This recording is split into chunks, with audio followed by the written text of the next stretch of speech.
Hello fourth class. आज हम यहाँ हिंदी विषय में पाठ 2 चूहों की धमाचौकड़ी पढ़ेंगे। इस पाठ में बच्चों की चंचलता, शैतानी और अध्यापक की समझदारी और धैर्य का अच्छा प्रदर्शन किया गया है। आज आवश्यकता है कि हम ऐसी शैतानी से बचें जिससे दूसरों को हानि पहुँचती है और जिससे दूसरों को दुख पहुँचता है। आधी छुट्टी होते ही लड़कों का झुंड पेड़ों की झुरमुट में खड़ा होकर बतियाने लगा। यानी सब बच्चे पेड़ों के नीचे खड़े होकर आपस में बातें करने लगे। सभी लड़के इस बात से सहमत थे कि जो नए अध्यापक स्कूल आने वाले हैं वे उनसे बिल्कुल भी नहीं पढ़ेंगे, चाहे कुछ भी हो जाए। नए अध्यापक का नाम भी उन्होंने कहीं से सुन लिया था। नाम था उनका काली कुमार तर्कालंकार। छुट्टियों में सब अपने अपने घर चले गए। सारी छुट्टियां कब मौज मस्ती से निकल गई पता ही नहीं चला। जैसे ही छुट्टियां ख़त्म हुई लड़के अपने अपने घरों से रेलगाड़ी में बैठकर स्कूल लौटने लगे। लड़कों के बीच एक लड़का कभी कभार कुछ कुछ अटपटी सी कविता कर लिया करता था। उसकी रची कविता को लड़के ऊंची नीची आवाज़ में मज़े ले लेकर गा रहे थे।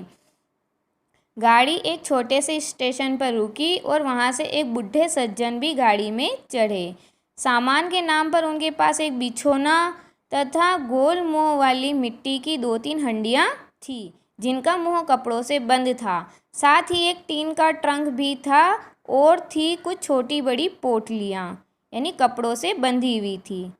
लड़कों के समूह में एक शरारती लड़का जिसे सब बिचौकन कहते थे सहसा बुढ़े को देख जोर से कहने लगा, अरे बुढ़े, यहाँ जगह नहीं है, कहीं दूसरे डिब्बे में जाओ।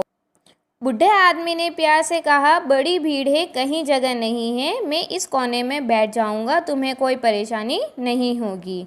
और वे सीट पर बैठने की बजाय नीचे फर्श पर अपना बिछौना फैलाकर बैठ गए। लड़कों ने पूछा, बाबा आप कहाँ जा रहे हैं? बाबा को जवाब देते उससे पहले ही बिचौकन बोल उठा, श्राद्ध करने जा रहा हूँ। श्राद्ध का अर्थ होता है पितरों की प्रसन्नता के लिए किया जाने वाला कार्य, वही करने जा रहे हैं। बिचौकन बीच में ही बोल उठा। बाबा हैरानी से बोले, श्राद्ध? किसका श्राद्ध करने जाऊं? जवाब मिला, काले कुम्हड़े का, हरी मिर्च का। और लड़के एक सुर में बिचौकन की कविता में गा उठे, हरी मिर्च और काला कुम्हड़ा जो बैठा है हो जाए खड़ा। इस तरीके से बिचौकन सबको परेशान किया करता था। आसनसोल स्टेशन आते ही बुढ़े सज्जन वहां स्नान करने के लिए उतर पड़े। बुढ़े के वापस लौटते ही बिचौकन ने चेतावनी देते हुए कहा, इस डिब्बे से उतर जाने में ही आपकी भलाई है। बुढ़े ने कहा, ऐसा क्यों? वह बोला, यहाँ डिब्बे में कुछ चूहों को बड़ा कष्ट है। चूहे? मतलब क्या है आपका? देखिए न, चूहों ने आपकी हंडियों में घुसकर क्या धमाल कर दिया है। बुढ़े सज्जन ने देखा कि रसगुल्लों की भरी हंडियाँ खाली है और मीठी खोई का एक दाना भी नहीं बचा है। पोटली को खोजते देख बिचौकन झट बोल उठा, और आपकी पोटली में न जाने क्या था, उसे तो चूहे उठाकर भाग खड़े हैं। अब बुढ़े सज्जन को ध्यान आया कि उसमें तो उसके बगीचे के 5 पक्के रसीले आम बंधे हुए थे, वह भी बिचौकन खा गए। बुढ़े सज्जन ने हंसकर कहा, लगता है चूहों को बड़ी भूख लगी थी। बिचौकन ने कहा, कहाँ? चूहे तो बिना भूखे ही सब चट कर जाते हैं, और बच्चे क्यों पीछे रहते? सभी कहने लगे, हाँ हाँ ऐसा ही है, कुछ और भी उन्हें मिलता तो वो भी चट कर जाते। बुढ़े सज्जन ने मुस्कुराते हुए कहा, बड़ी भारी भूल हो गई। मुझे अगर मालूम होता कि गाड़ी चूहों से भरी पड़ी है तो मैं उनके लिए कुछ और भी ले आता। बुढ़े सज्जन को मुस्कुराते देख लड़के झेप कर चुप हो गए। मन ही मन सोचने लगे, काश गुस्सा करते तो मज़ा आ जाता, क्योंकि बिचौकन को मस्ती करने में ज़्यादा मज़ा आता है। वर्धमान स्टेशन पर उतरकर जब दूसरी गाड़ी पकड़ने का समय आ गया तब बुढ़े सज्जन बोल उठे, इस बार तुम्हें कष्ट नहीं दूंगा, अब की बार किसी दूसरे डब्बे में चढ़ जाऊंगा। सो तो अब होने का नहीं, आपको अब की बार ही हमारे डिब्बे में ही चलना होगा। आपकी पोटलियों में अगर अब भी कुछ बचा है तो हम सब बराबर से पहरा देंगे, अब की कुछ भी चूहों को खाने न देंगे। बुढ़े सज्जन को लड़कों की जिद के सामने झुकना ही पड़ा।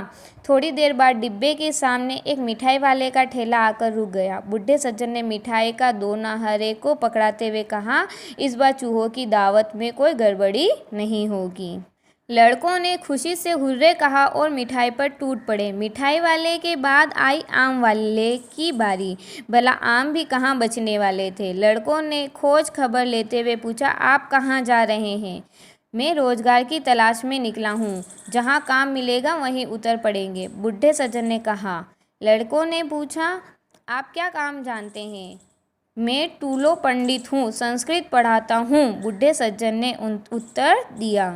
लड़के ताली बजाकर खुशी से उछल पड़े। फिर तो उनकी कहीं जाने की ज़रूरत नहीं, आप हमारे स्कूल में आकर पढ़ाइए। तुम्हारे स्कूल वाले भला मुझे क्यों रखेंगे। रखेंगे कैसे नहीं, हम अपने यहाँ किसी एरे गेरे को थोड़ी ना आने देंगे। तुमने तो मुझे दुविधा में डाल दिया। अगर तुम्हारे स्कूल के अधिकारी मुझे पसंद न करेंगे तो। पसंद न करने का तो प्रश्न ही नहीं उठता, पसंद न करने पर हम स्कूल छोड़ देंगे। अच्छा बाबा, तब तो तुम्हें ले चलो। गाड़ी स्टेशन पर आकर रुकी। वहाँ स्वयं स्कूल के सेक्रेटरी बाबू आए हुए थे। बुढ़े सज्जन को देखते ही उन्होंने आगे बढ़कर उनके पाँव छुए और प्रणाम करने लगे। बोले, आइए आइए तर्कालंकार महाशय, आपके रहने का सब इंतज़ाम हो गया है। अंत में सभी बच्चों को यही पता चल गया कि यही अध्यापक स्कूल में आने वाले थे, जो उन्हें पढ़ाने वाले थे और जिनसे वे नहीं पढ़ना चाहते थे। अंत में उन्हें उन अध्यापक के सामने झुकना पड़ा और कहना पड़ा, आज के बाद में वो ऐसी शैतानी कभी भी नहीं करेंगे।